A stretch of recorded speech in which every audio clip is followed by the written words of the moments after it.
محترم دینی بھائیوں اور بہنوں اور عزیز طالبات، بسم اللہ الرحمن الرحیم وبہ نستعین۔ ہم لوگ کل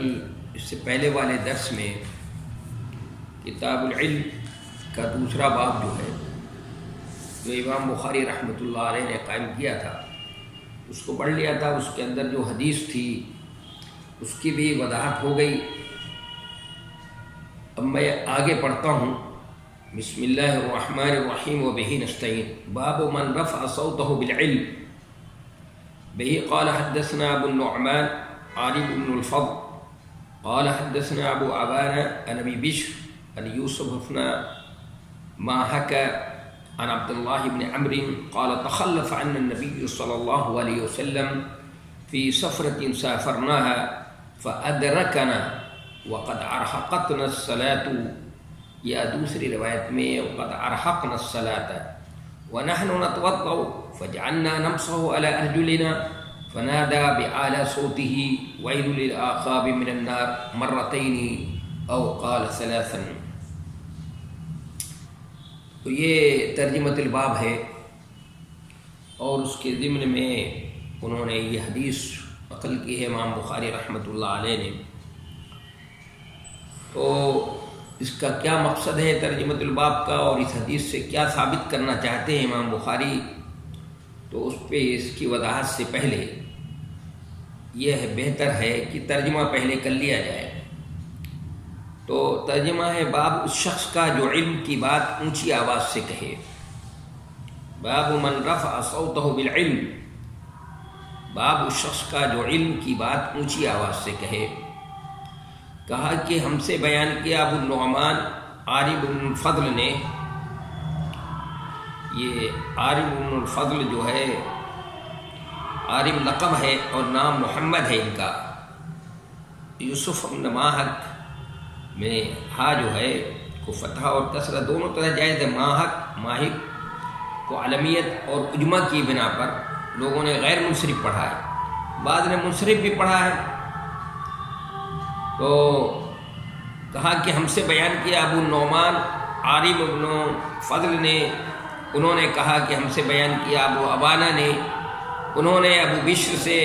انہوں نے یوسف بن ماہک سے، انہوں نے عبداللہ ابن عمرو سے، انہوں نے کہا کہ ہم لوگ ایک سفر میں تھے، اور اس سفر میں رسول اللہ صلی اللہ علیہ وسلم ہم سے پیچھے رہ گئے تھے، ساتھ چھوٹ گیا تھا۔ تخلف عن النبی صلی اللہ علیہ وسلم فی سفرۃ سافرناها، کہ ہم لوگ ایک سفر میں، انہوں نے کہا کہ ہم لوگ ایک سفر میں تھے اور اس سفر میں رسول اللہ صلی اللہ علیہ وسلم سے پیچھے رہ گئے تھے، ساتھ چھوٹ گیا تھا۔ پھر آپ ہم سے اس وقت ملے جب ہماری نماز عصر کا وقت ہو چکا تھا، یا ارہقنا الصلاۃ پڑھیں گے تو ہم نے نماز عصر کو مؤخر کر دیا تھا، ابھی یہ بھی ترجمہ کر سکتے ہیں۔ تو ہم لوگ جلدی جلدی وضو کرنے لگے اور اپنے پاؤں پر مسح کرنے لگے، اچھی طرح نہیں دھو رہے تھے۔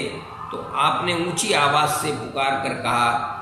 آگ کی تباہی ہے ایڑی والوں کے لیے، یعنی جو لوگ اچھی طرح نہیں دھو رہے ہیں۔ اور یہ جملہ آپ نے 2 یا 3 بار دہرایا۔ یہ ترجمۃ الباب ہے۔ امام بخاری رحمۃ اللہ علیہ کے اس ترجمۃ الباب کا مقصد کیا ہے؟ دیکھیے، اس سے پہلے امام بخاری رحمۃ اللہ علیہ نے یہ ترجمۃ الباب قائم کیا تھا کہ باب من سئل علما وهو مشتغل في حدیثه فاتم الحدیث ثم اجاب السائل۔ اس میں یہ بات آئی تھی کہ استاد کو اپنے شاگردوں کے ساتھ نرمی کا معاملہ کرنا چاہیے، ان کے ساتھ شفقت کا اور محبت اور پیار خلوص کا معاملہ کرنا چاہیے۔ تو اس وجہ سے، اور پھر دوسری بات یہ کہ چونکہ علم ہے، علم تو سنجیدگی کو چاہتا ہے، وہ عالم کو کے لیے زیب نہیں ہے، یہ بات زیب نہیں دیتی کہ وہ بلند آواز سے چیخے اور چلائے، کیونکہ حضرت لقمان علیہ السلام نے اپنے بیٹے کو وصیت کرتے ہوئے فرمایا تھا کہ وَغْضُضْ مِنْ صَوْتِكَ إِنَّ أَنْكَرَ الْأَصْوَاتِ لَصَوْتُ الْحَمِيرِ، کہ بیٹے آواز کو پست رکھو، سب سے کریہ آواز جو ہے گدھے کی آواز ہوتی ہے، جو اس کا ریکنا ہوتا ہے۔ تو گدھے کی طرح ریکنا اور چیخنا چلانا یہ تو پسندیدہ چیز نہیں ہے۔ اور پھر نبی علیہ الصلوۃ والسلام کی صفات میں بھی آیا ہے کہ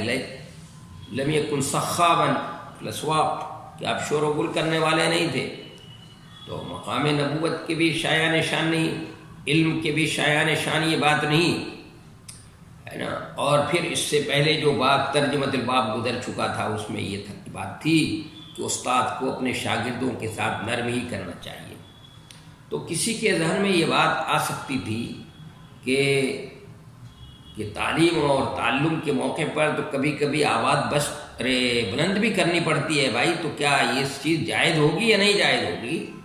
تو یہ ترجمۃ الباب قائم کر کے، چونکہ ذہن و دماغ میں یہ بات تھی کہ یہ تو اس کے شایان شان نہیں ہے یہ سب چیزیں، اور نبی صلی اللہ علیہ وسلم کی شایان شان بھی یہ سب چیز نہیں تھی، اس لیے کہ لم یکن صخابا فی الاسواق، اور مقام علم کے مزاج کے بھی خلاف ہے، اور علماء کے مزاج کے بھی خلاف ہے، یہ کہ جو عالم ہیں ان کی بھی خلاف ہے۔ تو تعلیم اور تعلم میں درس و تدریس کے اندر کبھی کبھی آواز کو بلند کرنا پڑتا ہے، کبھی مجمع اتنا بڑا ہوتا ہے کہ آواز کو پہنچانے کے لیے آواز کو بلند کرنا پڑتا ہے،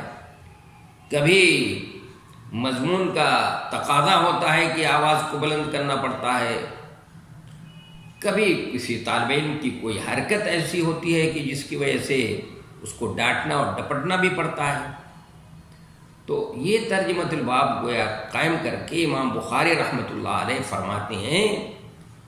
کہ تعلیم و تعلم کے دوران، درس و تدریس کے درمیان اگر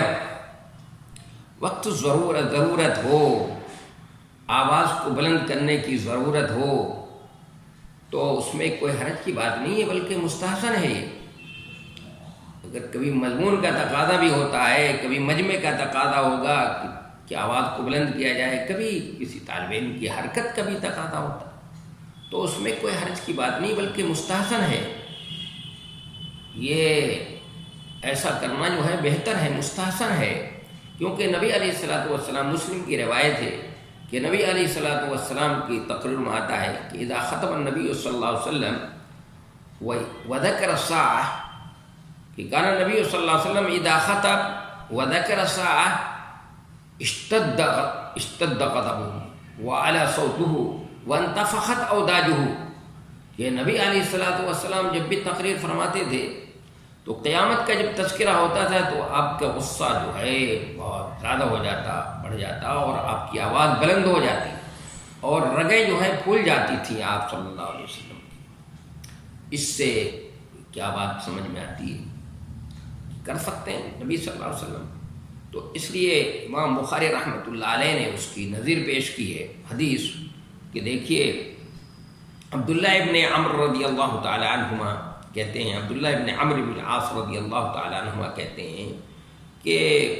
ایک سفر میں ہم لوگ سفر کر رہے تھے نبی صلی اللہ علیہ وسلم کے ساتھ، سفر میں نبی صلی اللہ علیہ وسلم ہم سے پیچھے رہ گئے، تو ہم آپ کا انتظار کرنے لگے، چونکہ صحابہ کرام کا معاملہ یہ تھا کہ کوئی بھی نماز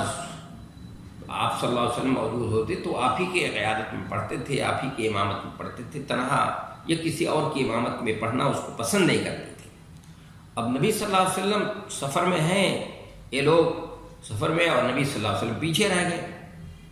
چھوٹ گئے، ساتھ چھوٹ گیا ہے، پیچھے رہ گئے آپ صلی اللہ علیہ وسلم۔ اس سے یہ بات بھی سمجھ میں آئی کہ نبی صلی اللہ علیہ وسلم پیچھے پیچھے صحابہ کرام کو آگے بھیجتے تھے، آپ پیچھے رہتے تھے، تو آپ صلی اللہ علیہ وسلم پیچھے رہ گئے اور صحابہ کرام کیا ہے آگے پہنچ گئے۔ اب عصر کی نماز کا وقت مؤخر ہو رہا ہے، اب کا انتظار کر رہے ہیں، جب بہت تاخیر ہو گئی تو اب تھوڑا پانی تھا تو وضو کرنے لگے، جلدی جلدی وضو کرنے میں بعض لوگوں کی ایڑیاں خشک رہ گئی، اور آپ جانتے ہیں یا جانتی ہیں کہ جب ایڑیاں خشک ہوں تو اور کہیں پانی نہ پہنچا ہو تو وہ دور سے ایڑیاں جو ہے چمکتی ہیں. تو آپ صلی اللہ علیہ وسلم نے دیکھا کہ ان کی ایڑیاں خشک رہ گئی ہیں، چمک رہی ہیں، تو آپ نے بلند آواز سے وہیں سے فرمایا کہ وَيْلٌ لِلْعَقَابِ مِنَ النَّارِ وَيْلٌ لِلْعَقَابِ مِنَ النَّارِ، کہ ایڑیوں والوں کے لیے کیا ہے، یہ تباہی ہے، وادی ہے. یعنی یہ جگہ خشک رہ جائے گی. وہ جگہ خشک رہے گی تو وضو نہیں ہوگا، اور جب وضو نہیں ہوگا تو نماز نہیں ہوگی. اس لیے نبی صلی اللہ علیہ وسلم دیکھیے تعلیم دیکھتے ہو، آپ ضرورت ہے تو آپ بلند آواز سے بھی کہہ رہے ہیں.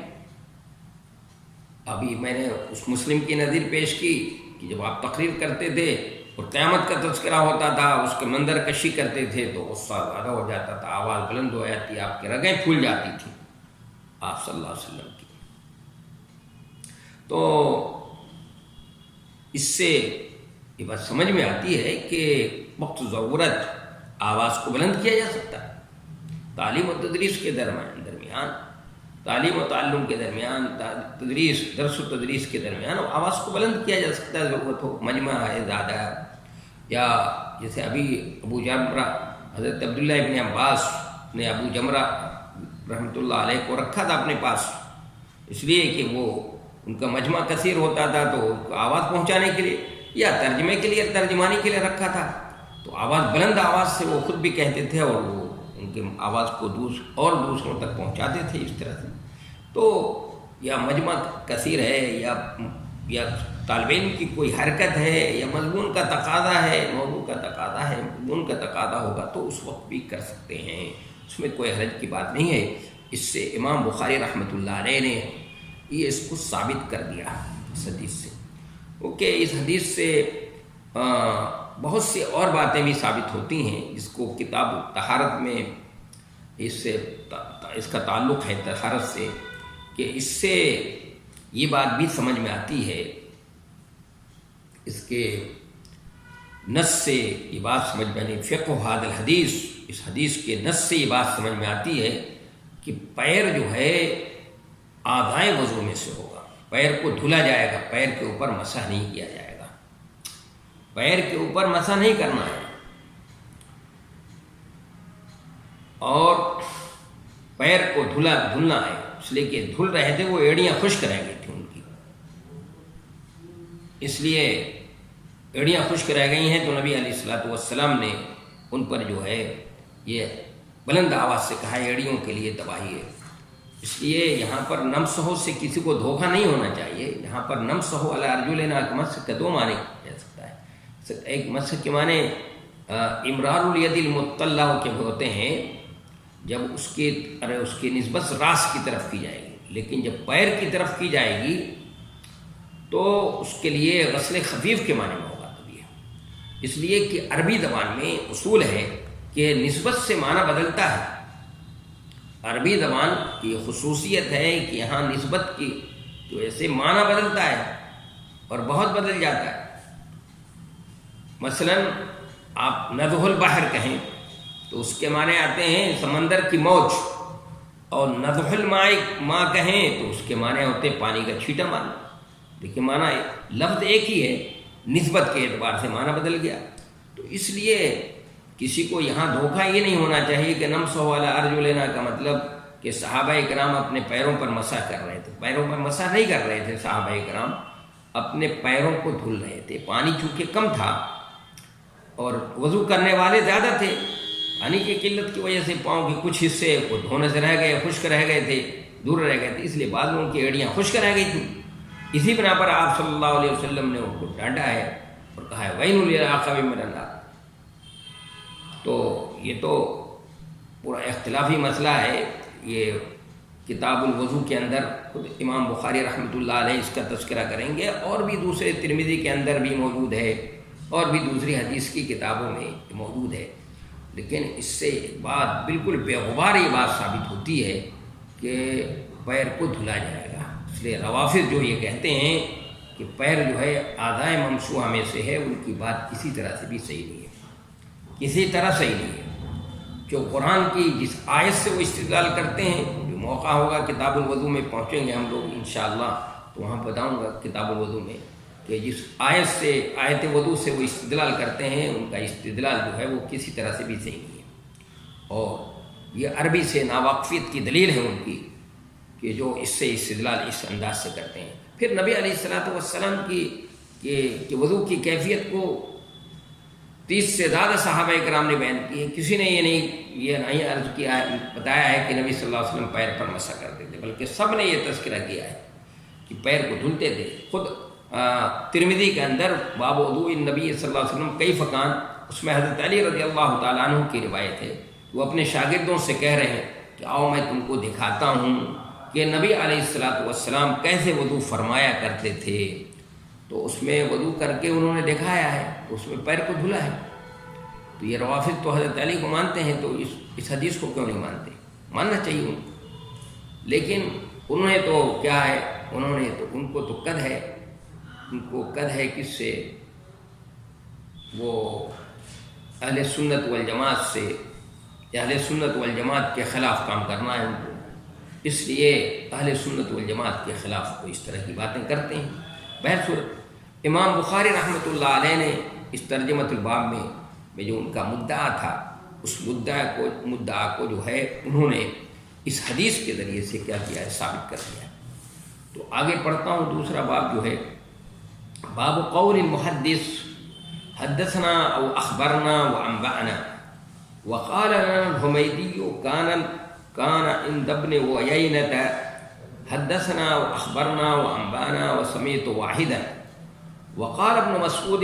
رضی اللہ عنہ وارضاه حدثنا رسول اللہ صلی اللہ علیہ وسلم وهو الصادق المصدوق وقال شقیق عن عبد الله قال سمعت النبي صلی اللہ علیہ وسلم كلمة وقال حذیفة اليمان حدثنا رسول اللہ صلی اللہ علیہ وسلم حدیثین وقال ابو العالیہ عن ابن عباس عن النبي صلی اللہ علیہ وسلم فيما يروي عن ربه تبارک وتعالى وقال انس عن النبي صلی اللہ علیہ وسلم يرويه عن ربه تبارک وتعالى عن ربه عز وجل وقال ابو هريرة عن النبي صلی اللہ علیہ وسلم يرويه عن ربكم عز وجل۔ تو یہ امام بخاری رحمۃ اللہ علیہ کے ترجمۃ الباب ہے، اس کے میں انہوں نے بہت سی تعلیقات نقل کی ہیں اس سے، اور اس کو دوسری جگہ پر انہوں نے مرفوع نقل کیا ہے ان تعلیقات کو، لیکن اس سے ثابت کیا ہے جو ان کا مدعا ہے اس کو۔ تو پہلے ان کا مدعا کیا ہے، کیا مقصد ہے، کس مقصد کے لیے وہ ترجمۃ الباب قائم کیا ہے انہوں نے، اس کو سمجھنے سے پہلے بہتر یہ ہے کہ ترجمہ کر لیا جائے پہلے۔ تو باب قول المحدث حدثنا او اخبرنا و انبانا، باب محدث کا حدثنا، اخبرنا اور انبانا کہنا، ان میں کچھ فرق ہے یا سب ایک ہیں؟ امام بخاری رحمۃ اللہ علیہ کہتے ہیں کہ ہمارے شیخ امام حمیدی نے ہم کو بتایا کہ سفیان ابن عیینہ کے نزدیک حدثنا، اخبرنا، انبانا اور سمیت وہ سب کا ایک معنی تھا۔ عبداللہ ابن مسعود رضی اللہ تعالی عنہ نے کہا حدثنا رسول اللہ صلی اللہ علیہ وسلم هو الصادق المصدوق، اور شقیق نے عبداللہ ابن مسعودی سے روایت کیا تو یوں کہا سمعت النبی صلی اللہ علیہ وسلم کلمۃ، اور حذیفہ رضی اللہ عنہ نے کہا کہ حدثنا رسول اللہ صلی اللہ علیہ وسلم حدیثین، اور ابو العالیہ نے عبداللہ ابن عباس سے روایت کرتے ہوئے کہا ان النبی صلی اللہ علیہ وسلم فیما یروی عن ربہ، اور انس رضی اللہ عنہ نے یوں کہا ان النبی صلی اللہ علیہ وسلم یرویہ عن ربہ عز وجل، اور حضرت ابو ہریرہ رضی اللہ عنہ نے یوں کہا ان النبی صلی اللہ علیہ وسلم یرویہ عن ربکم عز وجل۔ یہ اس کا ترجمہ ہے۔ دیکھیے ابھی امام بخاری رحمۃ اللہ علیہ نے جو ترجمۃ الباب قائم کیا تھا باب فضل العلم، اس کے بعد وہ من سئل علما وهو مشتغل فی علمہ فی حدیثہ، تو یہ باب اور باب من دفع صوتہ بالعلم، تو ہم نے اس میں سمجھا تھا کہ اللہ کے قرب حاصل کرنے کے لیے علم صحیح کی ضرورت ہے۔ اگر کوئی اللہ کا قرب حاصل کرنا چاہتا ہے تو اس کے لیے ضروری ہے کہ اس کے پاس علم ہو، اللہ کی معرفت اسے حاصل ہو تبھی اللہ کا قرب حاصل کر سکتا ہے. اس کے لیے علم صحیح کی ضرورت ہے. اور علم صحیح وہی ہوگا کہ جس کی سند رسول اللہ صلی اللہ علیہ وسلم تک پہنچتی ہو. جس علم کی سند رسول اللہ صلی اللہ علیہ وسلم تک پہنچ جائے تو علم صحیح ہوگا. اس لیے اب ضرورت ہوئی کہ علم صحیح ہی جو ہے کے ذریعے سے ظاہر ہے کہ عمل صحیح ہوگا ہمارا، اور جب عمل صحیح ہوگا تو اللہ کا قرب حاصل ہوگا. تو علم صحیح ظاہر ہے وہی ہوگا کہ جس کی سند رسول اللہ صلی اللہ علیہ وسلم تک پہنچ جائے. تو اب ضرورت یہ ہوئی کہ جو محدثین کے یہاں حدیثوں کو روایت کرنے کے جو الفاظ ہیں وہ ان کی ذہن کی اختراع اور اپج ہیں، یا کہ اس کی کوئی ان کے پاس مطلب نظیر ان کے پاس موجود تھی، قرآن و حدیث سے انہوں نے لیا ہے، یا نبی علیہ الصلوۃ والسلام نے بھی ان الفاظ کو استعمال کیا ہے اپنے بیان کرنے کے لیے. تو صحابہ کرام نے بیان کیا ہو تو بہت اچھی بات ہوگی. اس لیے تحقیق ہوئی سند کہ ظاہر ہے جس کی سند کہاں تک پہنچ جاتی ہو،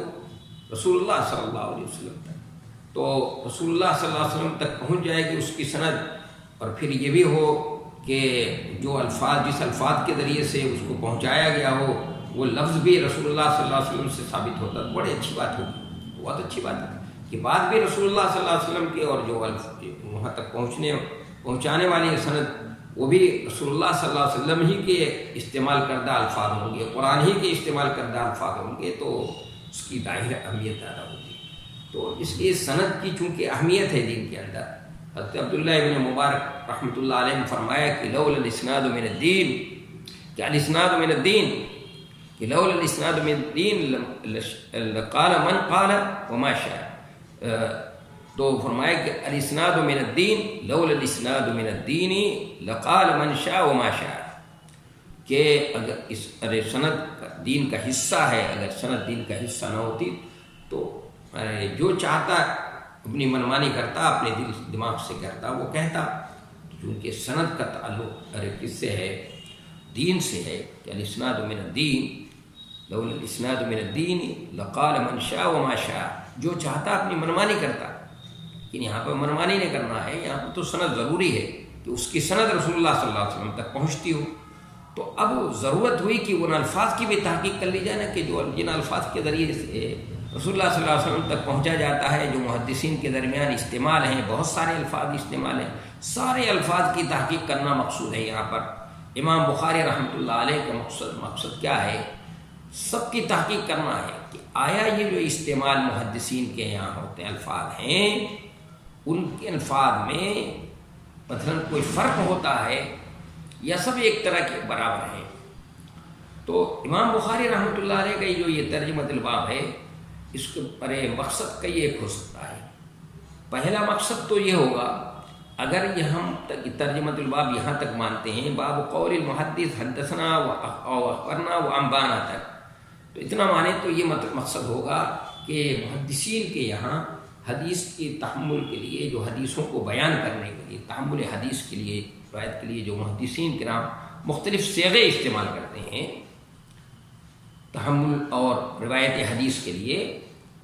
وہ مختلف صیغے استعمال کرتے ہیں. مثلا حدثنا استعمال کرتے ہیں، اخبرنا استعمال کرتے ہیں، انبانا اور سمیت وغیرہ استعمال کرتے ہیں، یا اس کے علاوہ ان ہے یا مناولہ ہے یا اور بھی کتابت ہے، یا بھی جو بھی الفاظ استعمال کرتے ہیں، کیا یہ سب الفاظ اس میں کوئی فرق ہوتا ہے؟ وہاں مترادف کلمات ہیں یا ان کے درمیان کچھ فرق ہے؟ یہ ثابت کرنا ہے امام بخاری رحمۃ اللہ علیہ، بتانا ہے. چونکہ علماء کے درمیان اس میں اختلاف ہے. امام شافعی اور امام اوزاعی، جمہور اہل مشرق اور اکثر اہل حدیث فرق کرتے ہیں. وہ کہتے ہیں کہ اگر شیخ پڑھے اور شاگرد سنے تو ایسی صورت میں حدثنا کہیں گے، اور اگر شاگرد پڑھے اور شیخ سنے تو اخبرنا کہیں گے، اور اگر اجازت بالمشافہہ ہے، شیخ سے شاگرد کو حاصل ہو تو انبانا کہیں گے. اسی طرح اگر جمع ہے تو جمع کا صیغہ استعمال کریں گے، اور اگر اکیلے ہیں تو واحد کا صیغہ استعمال کریں گے۔ لیکن ابن شہاب زہری ہیں رحمۃ اللہ علیہ، امام مالک ہیں، سفیان ابن عیینہ ہیں، سفیان ابن عیینہ ہیں، یحییٰ ابن سعید القطان ہیں، امام بخاری وغیرہ یہ کہتے ہیں کہ نہیں، حدثنا، اخبرنا اور انبانا وغیرہ میں کوئی فرق نہیں ہے، تو اس کی دلیلوں سے اس کو ثابت کریں گے۔ یہ امام بخاری کا اگر مقصد ہے، بتانا چاہتے ہیں اپنا نقطۂ نظر، کیونکہ اس میں اختلاف رہا ہے، میں نے جیسا کہ ابھی بیان کیا، تو اپنا نقطۂ نظر بیان کر رہے ہیں کہ ان میں کوئی فرق نہیں ہے، اس کو دلیل سے ثابت کریں گے۔ ایک مقصد تو یہ ہے امام بخاری کا ہو سکتا ہے۔ دوسرا مقصد یہ ہو سکتا ہے کہ امام بخاری رحمۃ اللہ علیہ کے جب ترجمۃ الباب کو یہاں تک مانا جائے، باب قول المحدث حدثنا و اخبرنا و انبانا وقال لنا الحمیدی کان عند ابن عیینہ حدثنا و اخبرنا و انبانا و سمیت واحدا، یہاں تک ترجمۃ الباب اگر مانا جائے تو دو مقصد کا اضافہ ہو جائے گا، دو اور مقصد ہو جائے گا۔ ایک مقصد یہ ہوگا کہ یہ بتانا چاہتے ہیں امام بخاری رحمۃ اللہ علیہ کہ جو بھی تحمل حدیث کے لیے اور روایت کے لیے جو مترادف صیغے، مختلف صیغے محدثین کے یہاں استعمال ہوتے ہیں، سارے کے سارے صیغے جو ہیں وہ کیا ہیں، ان میں کوئی فرق نہیں ہے، ان میں سب یکساں، کوئی فرق نہیں ہوتا، اس سے روایت میں کوئی فرق نہیں پڑتا ہے۔ ایک مقصد ان کا یہ ہوگا کہ اس میں کوئی فرق نہیں ہوتا ہے جب یہاں تک مانیں گے تو۔ اور دوسرا اور تیسرا مقصد یہ ہو جائے گا کہ یہ جواز اور تحمل جواز کے اعتبار سے اور اس کو قبول کے اعتبار سے بھی یکساں ہے، یعنی اس تحمل جواز اور قبول کے اعتبار سے بھی میں یکساں ہے۔ ایک تو ان دونوں حرفوں، یعنی ان کو تحمل حدیث کے لیے جو الفاظ استعمال ہوتے ہیں اس میں کوئی فرق نہیں، اور دوسرا یہ کہ اس کے یعنی قبول اور عدم قبول میں بھی اس میں کوئی فرق نہیں ہوتا ہے، اس میں کوئی فرق نہیں ہے، یہ بھی بتا رہے ہیں۔ تو گویا تیسرا مقصد امام بخاری رحمۃ اللہ علیہ کا یہ بھی ہو گیا کہ جب وہاں تک مانے وہ انبانا و سمیت واحدا، اور اس کو امام بخاری رحمۃ اللہ علیہ نے مختلف دلیلوں سے کیا کیا ہے، اس کو ثابت کیا ہے، مختلف دلیلیں پیش کی ہیں انہوں نے، کہ دیکھیے کہتے ہیں کہ پہلی دلیل انہوں نے یہ پیش کی ہے کہ عبداللہ ابن مسعود رضی اللہ تعالی عنہ نے کیا فرمایا، ایک تو یہ کہا کہ سفیان ابن عیینہ اور کے نزدیک امام حمیدی کہتے ہیں کہ سفیان ابن عیینہ جو علم کا پہاڑ تھے، بہت بڑے عالم ہیں، وہ حدثنا اور اخبرنا اور انبانا اور سمیتوں کو ایک ہی درجے میں دیتے تھے، ان کے یہاں کوئی فرق نہیں تھا، یعنی معلوم ہو کوئی فرق نہیں ہے اس میں، اور یہ کہ قبول اور عدم قبول کے اعتبار سے بھی اس میں کوئی فرق نہیں ہوتا ہے، یہ بھی بتا دیا گیا کہ پہلی دلیل یہ تھی، نظیر پیش کی کہ سفیان ابن عیینہ کے نزدیک یہ سب برابر ہیں، سب ایک ہیں۔ اور پھر عبداللہ ابن مسعود رضی اللہ تعالیٰ عنہ نے مرتبہ کہا حدثنا رسول اللہ صلی اللہ علیہ وسلم هو الصادق المصدوق، اور اسی کو شقیق نے عبداللہ ابن مسعود ہی سے بیان کیا۔ مثلا وہاں پر یہ کہہ رہے ہیں کہ عبداللہ ابن مسعود رضی اللہ تعالیٰ عنہ کی دو روایتیں پیش کی ہیں امام بخاری نے یہاں پر نا، دوسری شقیق نے عبداللہ ابن مسعود سے روایت کیا تو یوں کہا سمیعت النبی صلی اللہ علیہ وسلم کلمۃ کذا، تو عبداللہ ابن مسعود رضی اللہ تعالیٰ عنہ کی دو روایت پیش کی ہے، ایک میں عبداللہ ابن مسعود حدثنا رسول اللہ صلی اللہ علیہ وسلم کہہ رہے ہیں، دوسری حدیث میں سمیعت النبی صلی اللہ علیہ وسلم کہتے ہیں، تو دونوں جگہ سماع و لقاء ہے، لیکن صیغہ ادا ایک جگہ حدثنا ہے اور دوسری جگہ سمیعت ہے،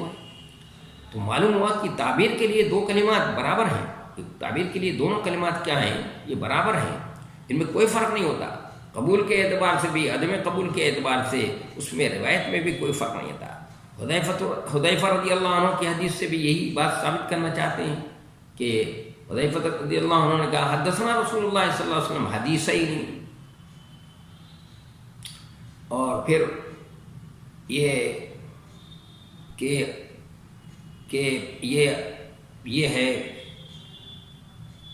کہ ابو العالیہ نے عن ابن عباس عن النبی صلی اللہ علیہ وسلم فیما یروی عن ربی وقال انس عن النبی صلی اللہ علیہ وسلم یروی عن ربکم وقال ابو ہریرہ عن النبی علیہ السلام یروی عن ربکم عز وجل. تو عبداللہ ابن عباس حضرت انس اور ابو ہریرہ رضی اللہ عنہ کی حدیث پیش کر کے بتانا چاہتے ہیں امام بخاری رحمۃ اللہ علیہ کہ اگر لقاء ثابت ہے، صرف معاصرت نہیں ہے بلکہ لقاء ثابت ہے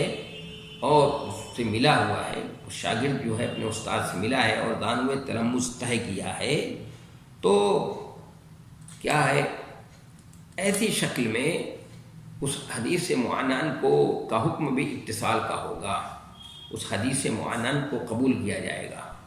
یہ امام بخاری رحمۃ اللہ علیہ ثابت کرنا چاہتے ہیں. وہ دیکھیے امام بخاری رحمۃ اللہ علیہ نے مختلف دلائل سے اپنی بات کو کیا کیا ہے، وہ ثابت کر دیا کہ